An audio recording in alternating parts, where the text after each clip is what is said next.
Company যারা দিবে তাদের জন্য ক্ষমতার বিক্রি আছে এবং যারা তারাও খুব লাভবান হবে তা না, তবে লোকসানের সম্ভাবনা কম।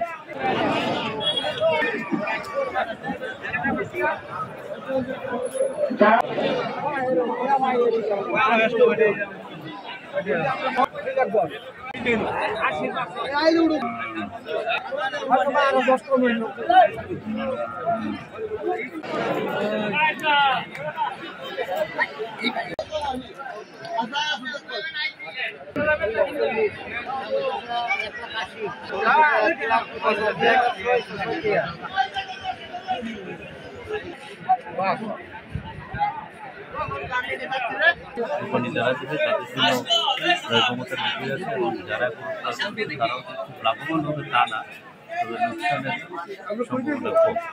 আমি মনে করি ক্রেতা এই বছরের যে বাজার দুজনের এটা সীমার ভিতরে আছে।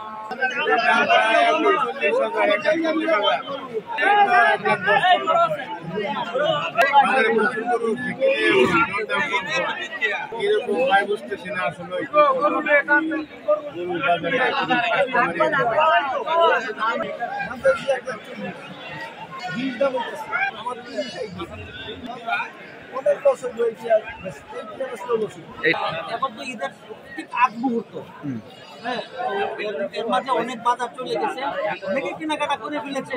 যার ফলে আমরা যে আশাটুকু করেছিলাম আশানুরূপ হতেও পারে, আবার নাও হতে পারে। তো আমাদের আজকে শেষ বাজার, শনিবার গরু হাটের শেষ বাজার। গরুর উপস্থিতি অনেক, প্রচুর গরু রয়েছে, পাইকারও মোটামুটি আছে, কিন্তু সাধারণ গ্রাহক যারা, স্থানীয় গ্রাহক যারা কোরবানির জন্য গরু কিনবে, তারা এখন পর্যন্ত গরু নিতেছে না তেমন। হয়তো আরো সময় কাছাকাছি গেলে সন্ধ্যার দিকে কয়েক বিকটে বেশি হবে।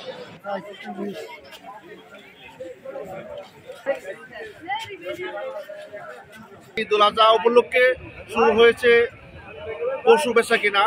সেই উপলক্ষে হালগড় উপজেলায় আপনার 12টি বাজারে পশুর হাট বসেছে। বেচা বিক্রি আপনার কম হচ্ছে যে পরিমাণে একটি গরুর খরচ হচ্ছে সেই মূল্যটা তারা পাচ্ছেন না।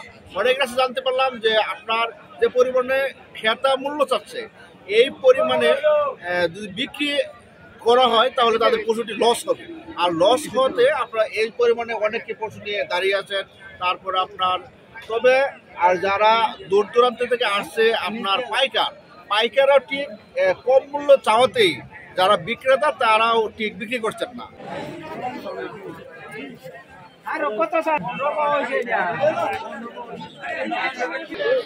দেখতেছি